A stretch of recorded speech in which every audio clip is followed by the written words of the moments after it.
भगवान बुद्ध को ज्ञान प्राप्त हुआ।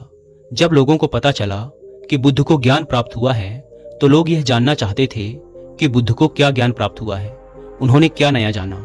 नया इसलिए क्योंकि संसार में पहले से ही ज्ञान का भंडार भरा पड़ा है और जिस ज्ञान को सब जानते हैं उससे अलग बुद्ध ने क्या जाना। एक दिन बुद्ध के पास एक व्यक्ति आया और उसने बुद्ध से कहा, हे बुद्ध, मैं एक ज्ञानी व्यक्ति हूँ। मैंने सभी शास्त्रों का गहन अध्ययन किया है, मैंने वेद पुराणों का अध्ययन किया है, मैंने गहन चिंतन मनन किया है। मैंने सुना है कि आपको भी ज्ञान की प्राप्ति हुई है। मैं यह जानने आया हूँ कि आपको क्या प्राप्त हुआ है, वह कौन सा ज्ञान है जिससे अब तक हम सब अनजान थे। आपको क्या प्राप्त हुआ है बुद्ध? उस व्यक्ति की बात सुनकर बुद्ध मुस्कुराए और बोले, मुझे कुछ भी प्राप्त नहीं हुआ है, बल्कि मेरे पास जो था वह भी चला गया। व्यक्ति ने कहा, आपसे क्या चला गया बुद्ध? बुद्ध ने कहा, लोभ, मोह, माया, लालच, ईर्ष्या, क्रोध, कामना, इच्छा, वासना, ये सब मुझे छोड़ चुके हैं। वह व्यक्ति बोला, फिर आपने क्या पाया बुद्ध? बुद्ध ने कहा, कुछ भी नहीं। इस पर वह व्यक्ति बोला, फिर लोग ये क्यों कहते हैं कि आपको ज्ञान की प्राप्ति हुई है? क्या आपने ज्ञान प्राप्त नहीं किया? बुद्ध मुस्कुराए और बोले, मैंने ज्ञान प्राप्त नहीं किया। ज्ञान तो सर्वत्र है, कण कण में व्यक्त है, उसे प्राप्त करने की आवश्यकता नहीं है। मैंने तो केवल अपना अज्ञान खो दिया है।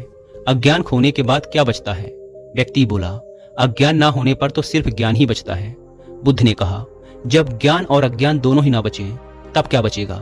वह व्यक्ति बुद्ध के चरणों में गिर पड़ा और बोला, हे बुद्ध, इस स्थिति के बारे में तो मैंने कभी विचार ही नहीं किया। बुद्ध कहते हैं, मेरे पास जो कुछ भी था मैंने सब खो दिया।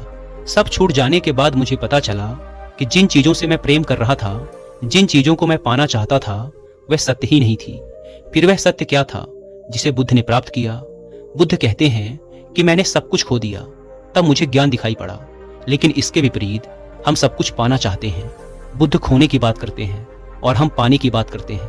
हम ध्यान करते हैं ज्ञान प्राप्ति के लिए, लेकिन क्या हम स्वयं को अज्ञानी मानने के लिए तैयार हैं? क्योंकि जो ज्ञानी है उसे ज्ञान प्राप्त करने की क्या जरूरत है, क्योंकि वह तो पहले से ही ज्ञानी है। और एक समस्या यह भी है कि हम अपने आप को ज्ञानी मानते हैं और ज्ञान भी प्राप्त करना चाहते हैं। भला यह कैसे संभव है? क्योंकि ज्ञान तो उसे ही हासिल हो सकता है जो अज्ञानी हो। पहले तो हम यही नहीं समझ पाते कि ज्ञान क्या है और अज्ञान क्या है। ध्यान से समझने का प्रयास करोगे तो पाओगे कि जिसे हम ज्ञान समझ रहे हैं वह अज्ञान ही है। हमारा ज्ञान ही हमारा अज्ञान है। उदाहरण के लिए, हमारा ज्ञान कहता है कि हम श्वास लेते हैं और जीवित रहते हैं, लेकिन अगर ध्यान से देखोगे और विचार करोगे तो पता चलेगा कि हम कभी श्वास नहीं लेते। श्वास स्वतः ही चलती है, क्योंकि अगर हम श्वास ले सकते और बंद कर सकते तब हम कभी भी श्वास को बंद कर सकते थे और शुरू कर सकते थे। फिर कोई भी व्यक्ति मुर्दा ना होता। अगर मुर्दा होता तो मुर्दे भी सांस ले रहे होते। तब यह हमारा ज्ञान ही है जो कहता है कि हम सांस लेते हैं। धरती पर जब से मनुष्य आया है तब से अब तक मनुष्य एक ही प्रकार से चल रहा है। क्या आपने गौर किया? व्यक्ति गरीब हो या अमीर, सब में एक ही जैसी भावनाएं हैं। सब क्रोध भी करते हैं, सब प्रेम भी करते हैं, सब स्वार्थी हैं, सब लालची हैं, सब एक दूसरे से आगे भी निकलना चाहते हैं। इतिहास में बहुत बड़े बड़े राजा और सम्राट हुए जिन्होंने अपनी इज्जत बनाने और बचाने के लिए बहुत कुछ नष्ट किया, बर्बाद किया। लेकिन आज वो राजा और सम्राट नहीं है, उनकी जगह हम हैं। जो एक राजा या सम्राट करता है वही एक गरीब व्यक्ति भी करता है। वह भी अपनी इज्जत बचाने के लिए कुछ भी कर सकता है, किसी भी हद तक जा सकता है, कितना भी गिर सकता है, किसी की भी हत्या कर सकता है, किसी को भी बर्बाद कर सकता है और खुद के प्राण भी ले सकता है। और अंत में चाहे कोई सम्राट हो या कोई गरीब व्यक्ति हो, दोनों एक ही स्थिति में प्राण त्यागते हैं। एक सम्राट हो सकता है कि युद्ध के मैदान में अपने प्राण त्यागे, और एक गरीब व्यक्ति हो सकता है कि अपनी झोपड़ी के बाहर खुले मैदान में प्राण त्यागे। लेकिन प्राण निकलने में पीड़ा तो एक जैसी ही होती है। हजारों सालों से सब कुछ एक जैसा ही घटित हो रहा है, उसमें कोई बदलाव नहीं हुआ है, सिर्फ चेहरे बदल रहे हैं। फिर भी हम इतने ज्ञानी व्यक्ति हैं कि उन सबसे हम कुछ भी नहीं सीखते। हम भी वही गलतियां दोहराते हैं जो पहले ही हो चुकी हैं, और उसका परिणाम भी हम जानते हैं। फिर भी उन्हीं गलतियों को बार बार करते रहते हैं। इसीलिए बुद्ध कहते हैं हम अज्ञानी हैं, क्योंकि जिससे हम अपना ज्ञान समझ रहे हैं वही ज्ञान हमें सत्यता से दूर रखता है। बुद्ध जिस सत्य की बात करते हैं, उन्हें जो सत्य प्राप्त हुआ या जो सत्य होता है वह ब्रह्मांडीय होता है। वह हर जगह, हर समय, हर स्थिति पर एक जैसा ही होता है, उसमें कोई बदलाव नहीं होता है। लेकिन हमारा जो ज्ञान है, हमारा जो सत्य है, वह परिस्थिति, समय और स्थान के बदलने पर बदल जाता है। एक सत्य जो भारत में सत्य है वो दूसरे देशों में असत्य हो जाता है। जैसे प्रेम और करुणा एक यूनिवर्सल सत्य है। यह हर जगह, हर स्थिति में एक जैसा ही होता है। यह हर जीवों में एक जैसा ही प्रकट होता है, चाहे इंसान हो या जानवर। जैसे एक माँ अपने बच्चे से प्रेम करती है, वैसा ही एक गाय अपने बछड़े से करती है। प्रेम जाति, धर्म और शारीरिक बनावट से परे है। इसीलिए बुद्ध प्रेम और करुणा की बात करते हैं। लेकिन बुद्ध जिस प्रेम और करुणा की बात करते हैं, हम उसे समझ नहीं पाते। प्रेम तो हम भी करते हैं, लेकिन क्या वास्तव में हम प्रेम करते हैं? एक पति कहता है, मैं अपनी पत्नी से बहुत प्रेम करता हूँ, लेकिन कुछ समय बाद वही पति अपनी पत्नी की हत्या कर देता है। अब यह कैसे संभव है कि जहाँ प्रेम था, अब उसकी जगह क्रोध ने ले ली? क्योंकि यहाँ प्रेम था ही नहीं, सिर्फ शारीरिक आकर्षण था। इसीलिए वह समय के साथ बदल गया।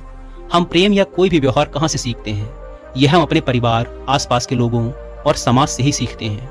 हमारी बुद्धि हमारे विचारों से ही निर्मित होती है, लेकिन हमारे आसपास के माहौल से ऐसे विचार हमारे अंदर डाले जा रहे हैं जिससे हमारी बुद्धि और समझ का पतन होता जा रहा है, वह विकृत होती जा रही है।